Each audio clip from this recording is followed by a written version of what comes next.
My HOA president posted a photo of my $120,000 tractor online and thanked her son for helping the community. She thought she was proving the HOA had control. What she did not realize was that the same photo would become the evidence that exposed the biggest mistake she had ever made. I still remember that Monday morning when I saw the post. I was sitting at my kitchen table on my ranch, watching the sunrise over the fields my family had cared for over generations. My coffee was beside me, but I had not taken a sip in several minutes. My phone kept lighting up with notifications from the Silver Creek Estates community group. Normally, that group was filled with ordinary neighborhood updates, road repairs, holiday events, community announcements. Nothing unusual. Until that morning. I opened the post and immediately recognized the picture. It was my tractor. My custom John Deere tractor was parked beside the HOA community garden near the clubhouse. Around it were residents smiling, taking pictures, and celebrating what they believed was a successful neighborhood project. The person who posted it was Victoria Whitmore, the HOA president. The caption underneath the picture said, "Finally putting in used resources where they can help the entire community." The comments were exactly what Victoria wanted. People were congratulating her. They were thanking her son Brandon for organizing the project. They were saying it was wonderful to see equipment being used to improve the neighborhood. But nobody asked the one question that mattered. Who gave them permission? My name was not mentioned anywhere. My property was not mentioned anywhere. The fact that nobody had contacted me seemed completely irrelevant. I looked at the picture again. There was no mistake. I knew that tractor better than anyone. The deep green paint, the upgraded attachments, the equipment tag on the side. Every detail was familiar because I had spent years maintaining it.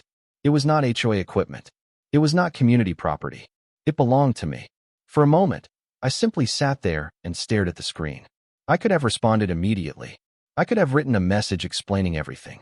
I could have driven straight to the clubhouse and demanded answers.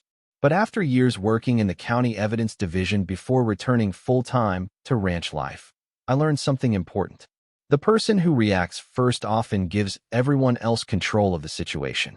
So I put my phone down and walked outside. Standing in the quiet morning air, I looked across the ranch. The fields were exactly where they had always been. The fences were still standing. The old barn was still there. But something felt different. Someone had made a decision involving my property without ever asking me. The tractor was worth $120,000, but that was not the reason it mattered. My father bought that tractor after decades of hard work and saving. I still remembered the day it arrived. I was younger, and I followed him around the equipment shed while he explained every feature. He taught me how to maintain it, how to respect it, and why taking care of valuable things mattered. After he passed away, that tractor became one of the few things on the ranch that still connected me to those lessons. Looking at Victoria's post, I realized she saw a machine sitting still. She saw an unused resource. I saw my father's work, my family's history, and something I had a responsibility to protect. For a moment, I considered letting it go. Maybe I could ignore it. Maybe avoiding a fight with the HOA would be easier. After all, I had spent enough years dealing with disagreements to know that some battles are not worth the energy. But then I looked at the photo again. This was not about a tractor sitting beside a community garden. It was about a decision someone made with something that was never theirs to decide. I walked to the equipment shed and looked at the empty space where the tractor had always been parked. Then I opened my security camera system on my phone. The footage loaded quickly. Within seconds, I saw Brandon Whitmore entering my property and driving the tractor away. He did not look confused. He did not look uncertain. He moved like someone who believed he had every right to be there. I watched the footage again. Then I noticed something that changed the entire situation. Brandon did not hide what he did. He drove the tractor directly into the HOA area where everyone could see it. He allowed his mother to post the picture. He allowed the neighborhood to celebrate it. They thought the photo showed a successful HOA project. They thought it proved they were helping the community. But they had accidentally created something else.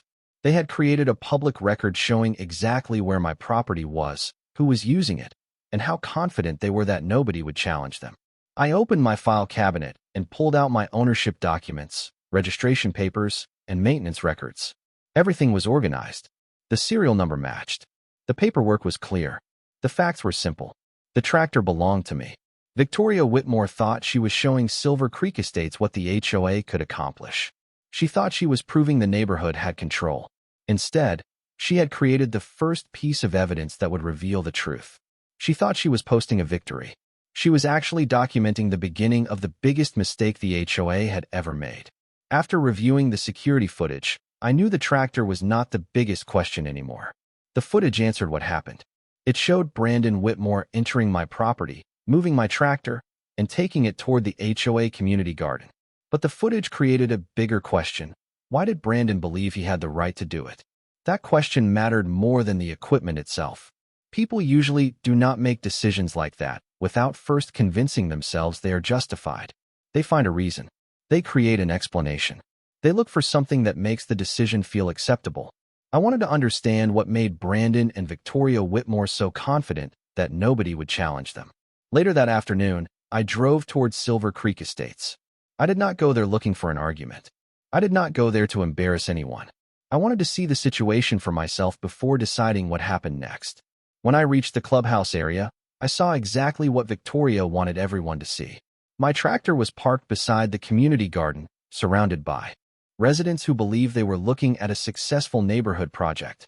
Brandon was standing beside it, explaining how the equipment would help with future improvements around the community. Victoria stood nearby with her tablet, answering questions and accepting compliments from people who believed the HOA had created something impressive. From a distance, it looked official. It looked organized. It looked like every step had been approved. That was the dangerous part. When something looks official, people often stop asking whether it is actually allowed. I stayed back for a few minutes and listened. Brandon was telling residents that the tractor had been sitting unused and that the community could benefit from it. Those words immediately stood out to me. Sitting unused. To Brandon, those words meant available. But ownership does not work that way. A vehicle parked in a driveway does not become public property. A boat sitting at a dock does not become available because someone else wants to use it. A tractor sitting inside an equipment shed does not stop belonging to the person who owns it. I waited until Victoria noticed me. When she did, she walked over with the same confidence she had shown in her online post. "Ethan, I am glad you came," she said.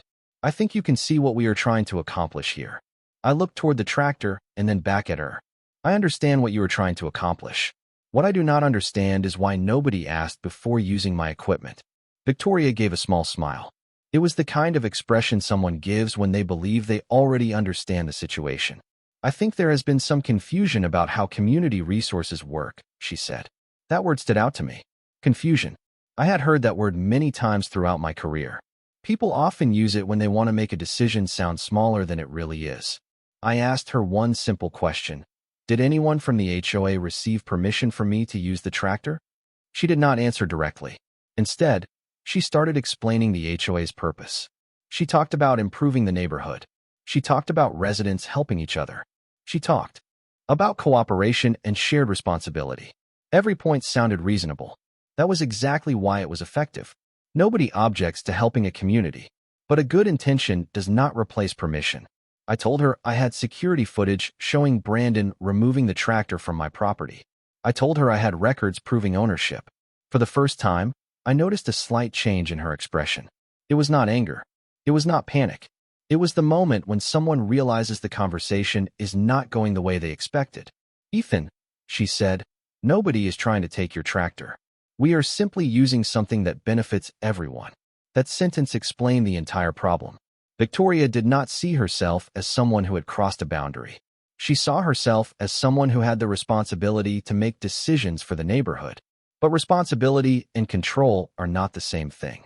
Before I left, Victoria told me she wanted to discuss everything at the next HOA meeting. She believed that once residents heard her explanation, they would understand why she made the decision. I agreed. Not because I wanted to argue. Not because I needed to prove I was right. I agreed because I wanted everyone to hear the same facts at the same time. On the drive back to the ranch, I thought about the difference between what Victoria believed and what the records showed. She had a title. She had a board position. She had residents supporting her. But none of those things answered the question that mattered. Who gave her the right to decide what happened to something she did not own? And I had a feeling that answer was about to change the way everyone at Silver Creek Estates viewed the HOA forever.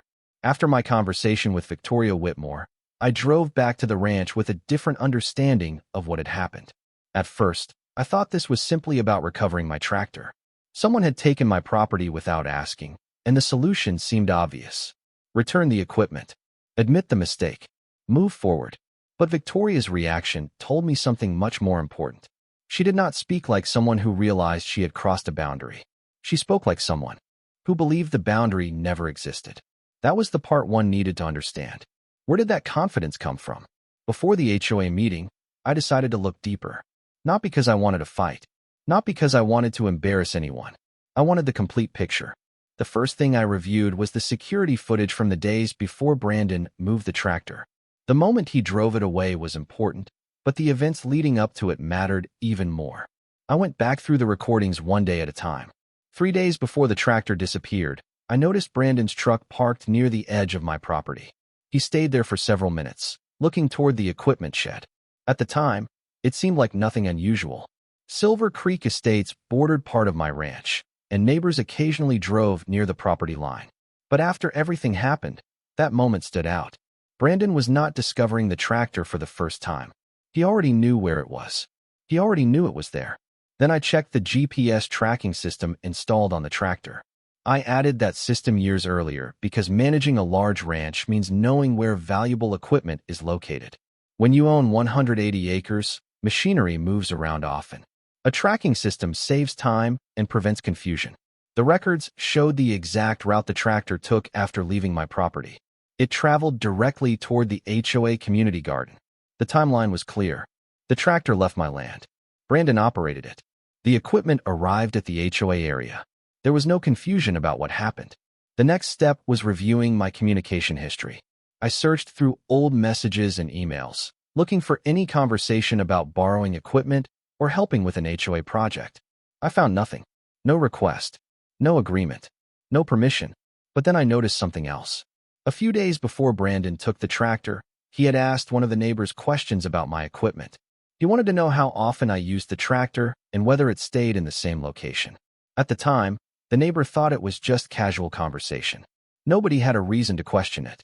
But after seeing everything together, those questions had a different meaning. Brandon was not making a random decision. He was gathering information. He wanted to know whether anyone would notice. He wanted to know whether moving the tractor would create immediate attention. That discovery changed the way I viewed the situation. This was not someone making a careless choice in the moment. This was someone who believed his assumption was enough. That afternoon, I drove to the county records office. I wanted every document organized before the HOA meeting. I did not want to walk into that room with only my opinion. Opinions create arguments. Records create answers. The clerk helped me gather the information I needed. The property boundaries were clear. The equipment shed was located entirely on my land. The tractor registration was in my name. The maintenance records matched the serial number. There was no agreement giving the HOA access to my equipment. No shared ownership. No community arrangement. Nothing. The paperwork confirmed what I already knew. The tractor belonged to me. While driving home, I thought about something I learned during my years working in the county evidence division. The strongest evidence is usually the evidence that does not need to defend itself. People can debate intentions. They can explain why they believed something was reasonable. They can tell different versions of the same story.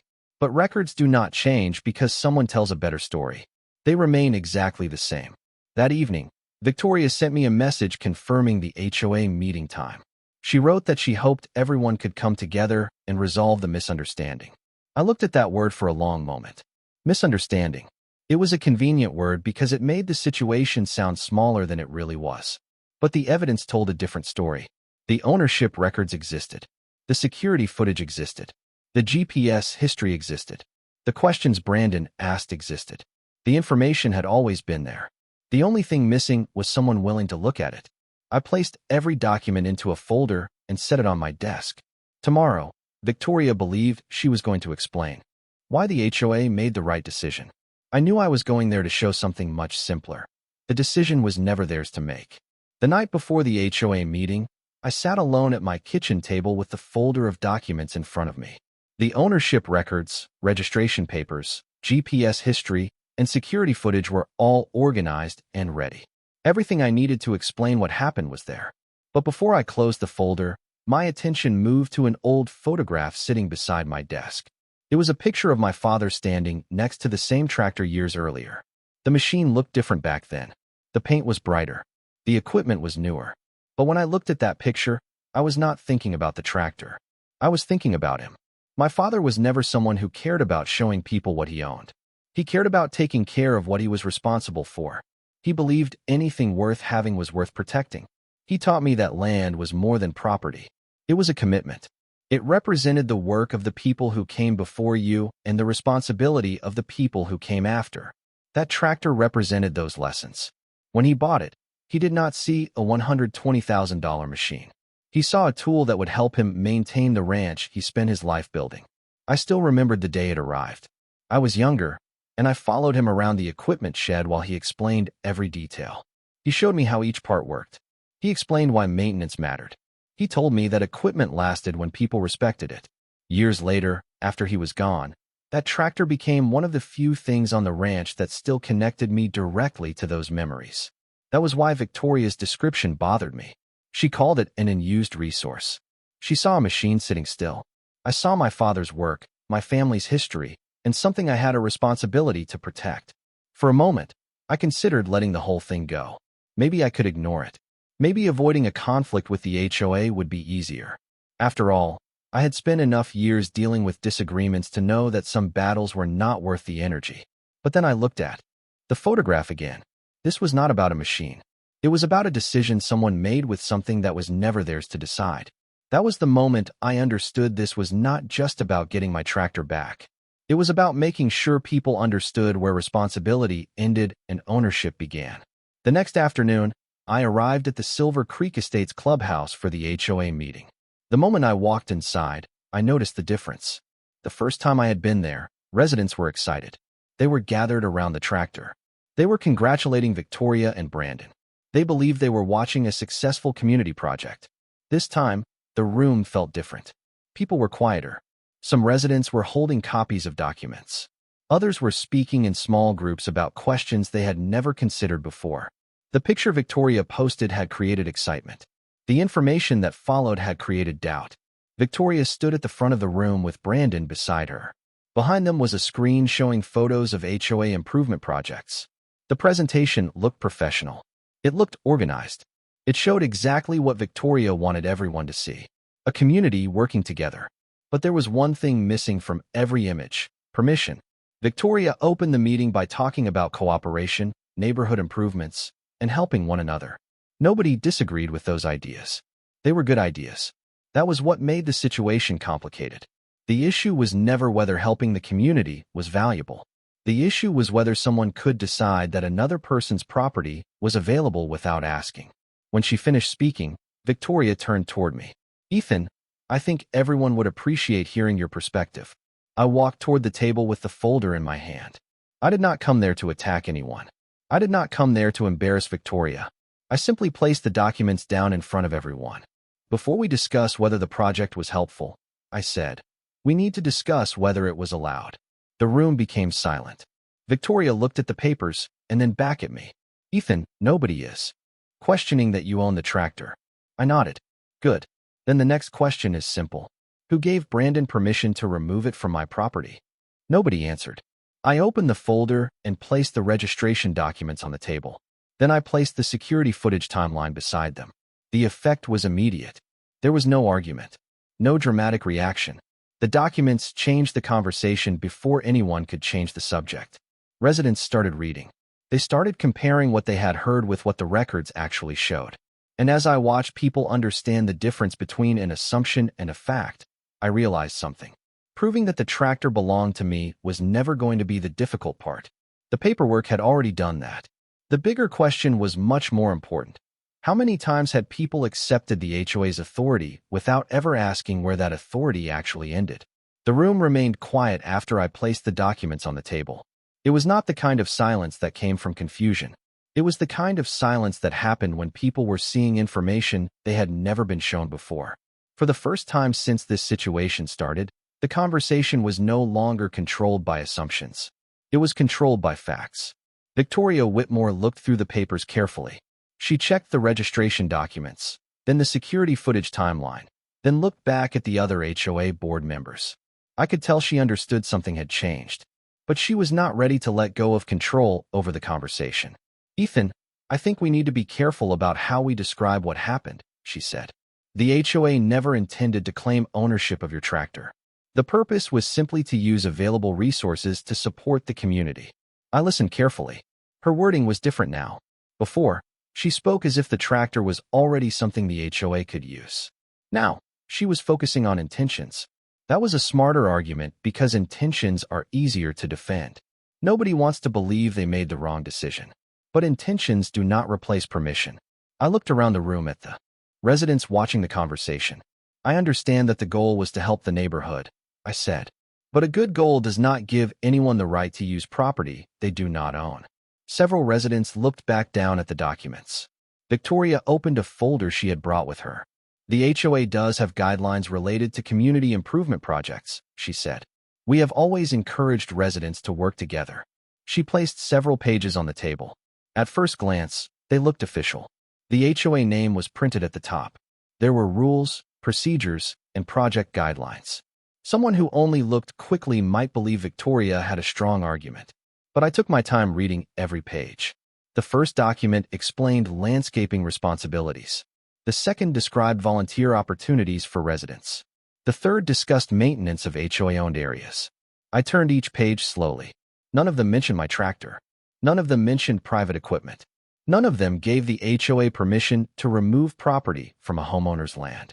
I placed the papers back on the table.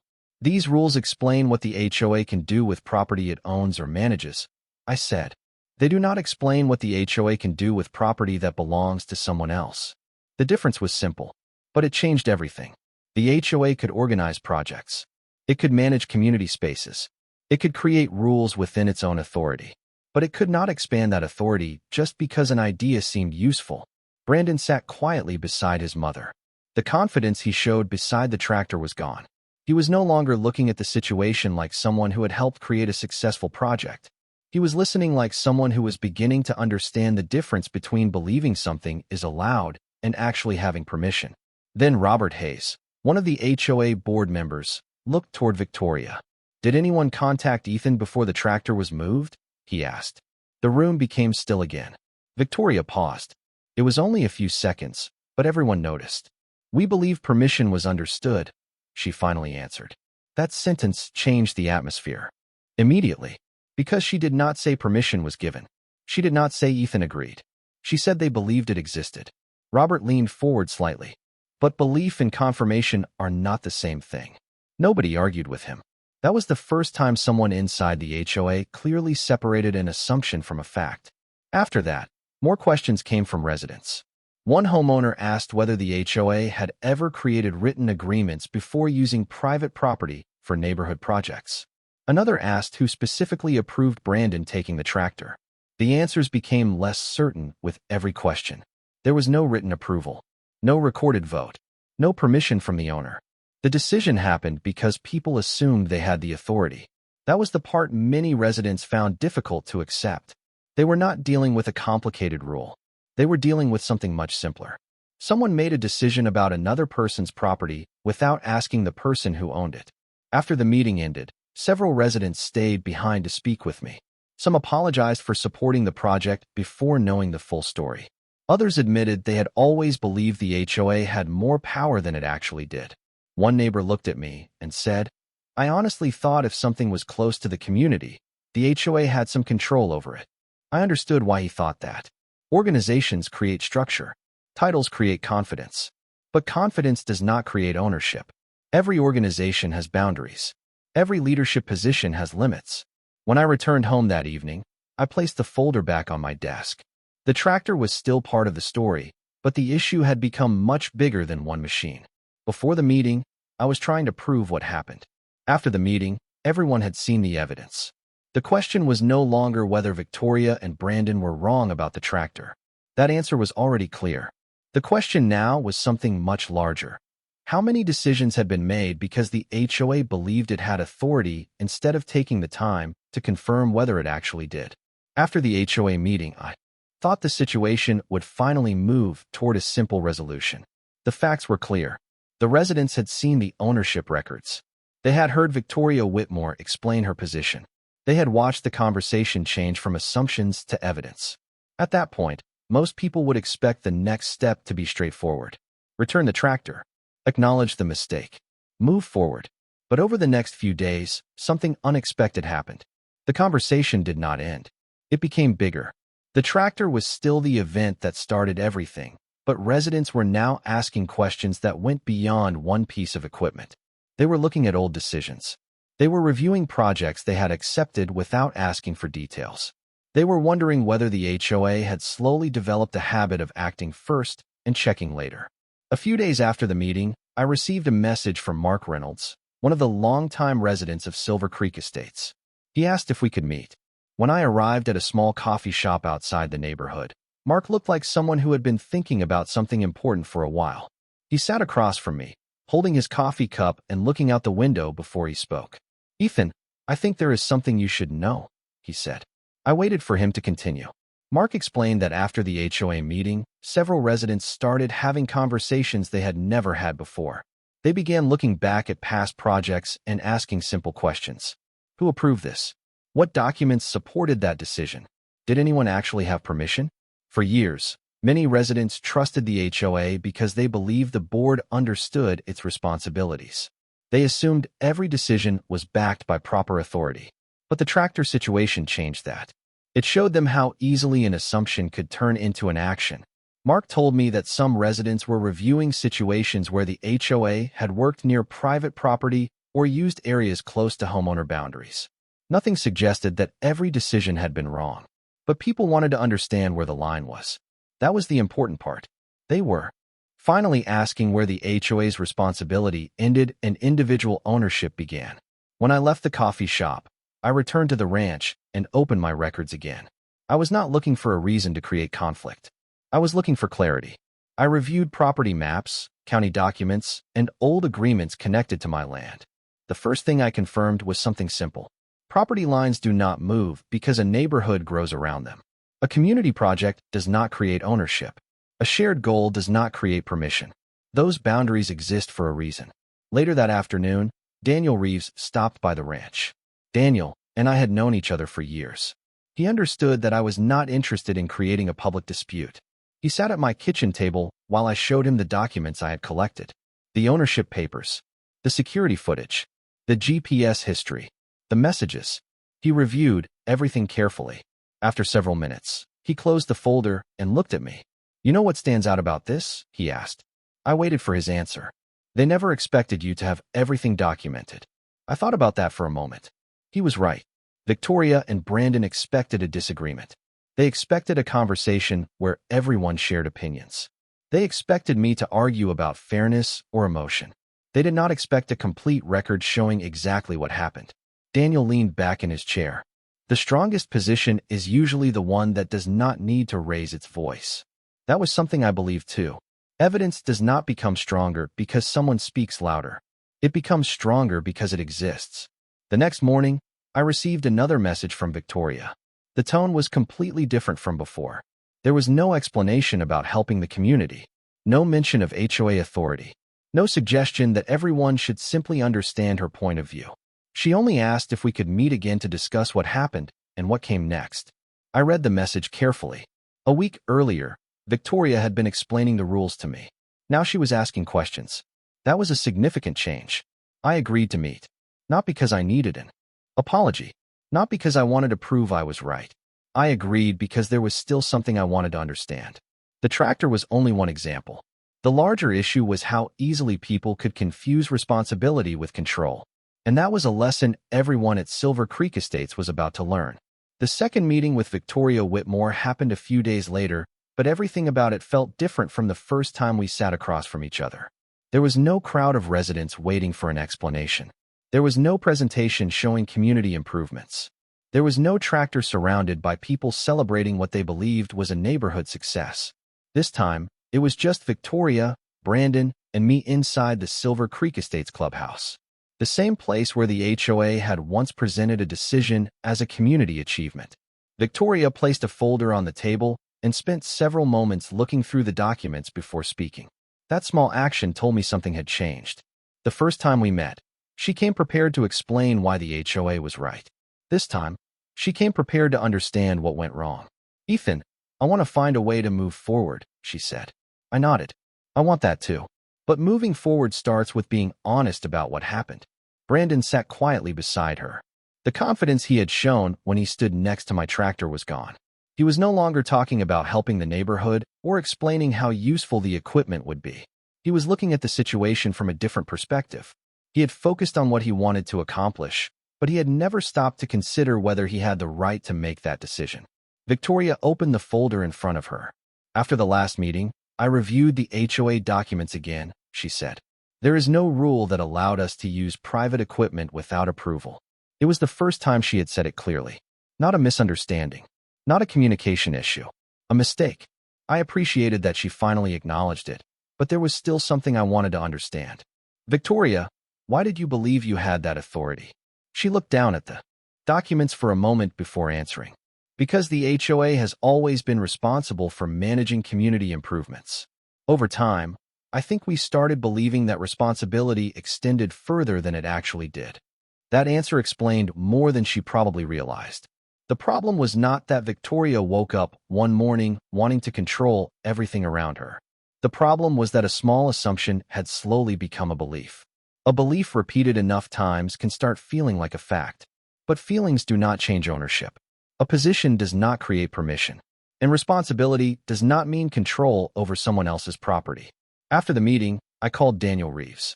I wanted to make sure everything had been handled properly from the beginning. Daniel listened while I explained how the situation developed. He asked about the records I kept. I told him I still had everything organized. The security footage, the GPS history, the registration papers, the messages, every piece of information that showed exactly what happened. "That is why this stayed simple," Daniel said. "You focused on evidence instead of emotion." That was exactly what I had tried to do. I never wanted a public argument. I never wanted the neighborhood watching two sides fight. I only wanted my property respected. A few days later, Daniel stopped by the ranch. This time, he was not there because there was a problem. He wanted to see the property involved in the situation and understand the full picture. We walked toward the equipment shed where the tractor was parked. He looked around at the organized tools, the maintenance records, and the care I had put into the ranch. "You were prepared before you ever knew you needed to be," he said.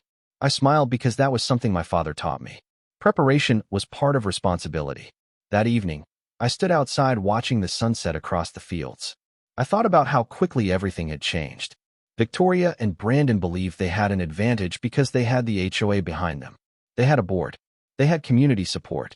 They had a position people respected. But they overlooked something important. Authority is not created by the number of people who support you. Authority comes from having the right to make the decision in the first place. The tractor had been returned. The records were complete. The facts were clear. But one final step remained. The residents of Silver Creek Estates needed to see what happens when confidence is built on assumptions instead of truth. And that lesson was about to become impossible for anyone to ignore. The final HOA meeting at Silver Creek Estates was the one everyone had been waiting for. This time, nobody was arriving to celebrate a new project. Nobody was gathering around the tractor. Nobody was assuming the HOA had already made the right decision. Residents were coming because they wanted answers. The situation had changed completely. A few weeks earlier, many people saw Victoria Whitmore as the person who kept the neighborhood organized. They trusted the HOA because they believed the board understood its responsibilities and followed the rules behind every decision. But after the tractor incident, people started asking questions they had never considered before. Did the HOA actually have the authority it claimed to have? When I arrived at the clubhouse, the difference was obvious. The room was full, but the energy was completely different from the first meeting. Residents were holding copies of documents. They were comparing notes. They were discussing questions they wanted answered. There were no congratulations, no excitement, no feeling that the HOA had already won. Victoria stood near the front of the room with the other board members. She looked prepared, but the confidence she carried when she first posted the tractor photo was gone. That confidence came from believing she already knew the answer. Now, she had to face people who wanted proof. The meeting began with Victoria addressing the residents. She admitted that the situation involving my tractor had been handled incorrectly. She explained that the HOA needed clearer procedures when dealing with private property. It was the first time she had publicly acknowledged that the issue was not simply a misunderstanding. It was a decision made without proper permission. Then, the questions started. Carol Mitchell, a longtime resident who had lived in Silver Creek Estates for nearly 20 years, raised her hand. She was not known for causing arguments. She was known for asking questions people sometimes avoided. "Victoria," she said, "if someone came onto your property and used something you owned without asking, would you consider that a community project?" The room became completely silent. It was not an angry question. It was a simple question that everyone understood. Victoria looked down for a moment before answering. "No," she said quietly. That answer mattered because it revealed something everyone already understood. People recognize boundaries when those boundaries protect their own belongings. The challenge is remembering those same boundaries when someone else's property is involved. Another resident asked whether the HOA had ever created written agreements before using private property for community projects. Victoria admitted that no formal process existed. Another homeowner asked who specifically approved Brandon taking the tractor. The answer was unclear. There was no vote, no written approval, no permission from the owner. The decision happened because people assumed they had the authority. That was the part many residents found difficult to accept. They were not dealing with a complicated rule. They were dealing with something much simpler. Someone made a decision about another person's property without asking the person who owned it. That was when Robert Hayes, one of the HOA board members, presented the internal review the board had completed after the incident. The review did not show that anyone intentionally tried to harm another resident. Instead, it revealed something more important. The HOA had slowly developed a habit of making decisions based on assumptions. They believed managing the community meant they had more control than they actually did.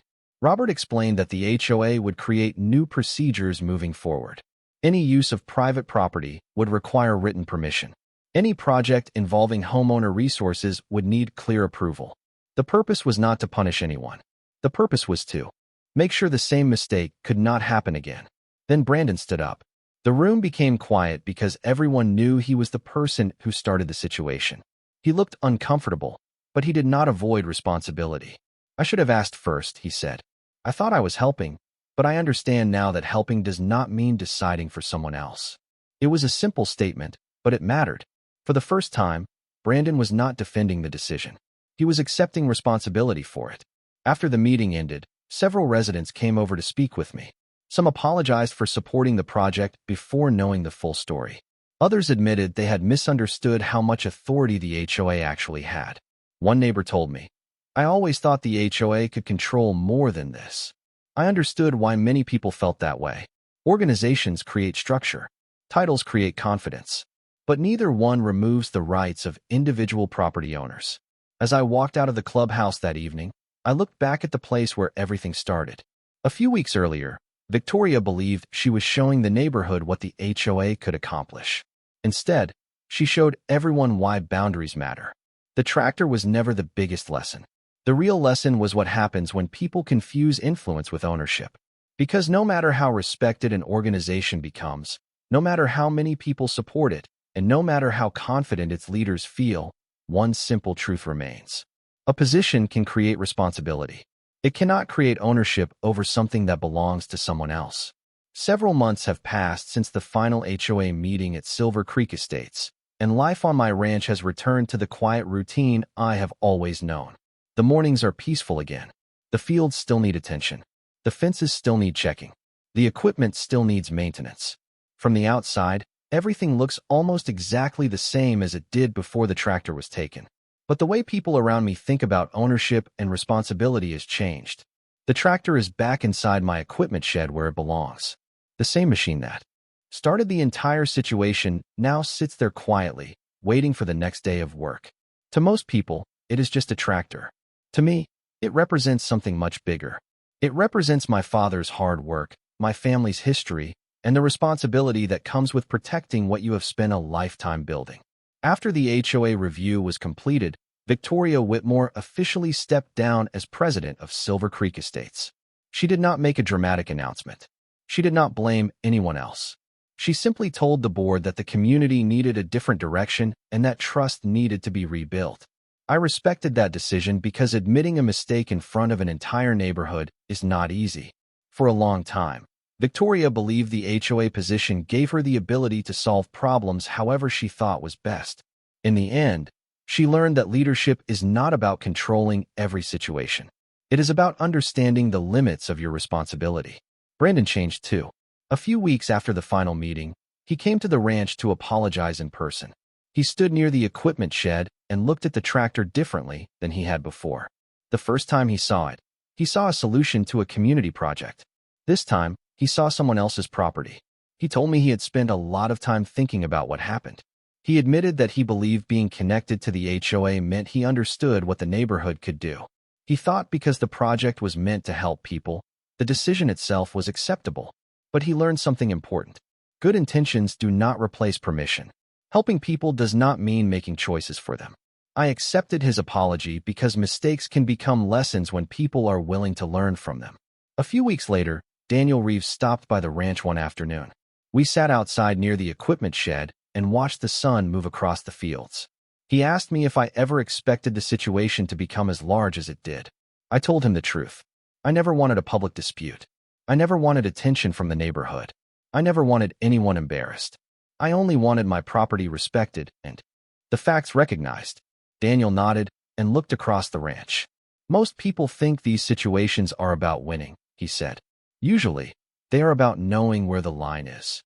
I thought about that for a long time because he was right. The biggest lesson was not that I defeated the HOA. It was not that Victoria lost her position. The real lesson was that every person, every organization, and every leadership role has limits. The HOA had a purpose. The residents had a community.